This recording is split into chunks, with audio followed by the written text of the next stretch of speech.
سوال یہ ہے کہ جس جانور کو رسولی نکلی ہوئی ہو کسی بھی جگہ پر جسم کے، تو کیا ایسے جانور کی قربانی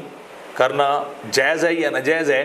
تو اس کا جواب یہ ہے کہ اگر تو جانور کے اندر صرف اور صرف رسولی کا پرابلم ہے، کسی جگہ پر اس کو نکلی ہوئی ہے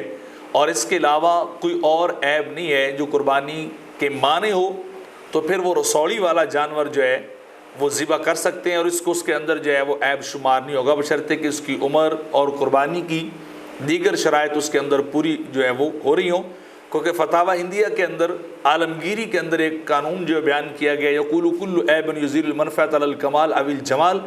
علی الکمال یمن الاضحیہ،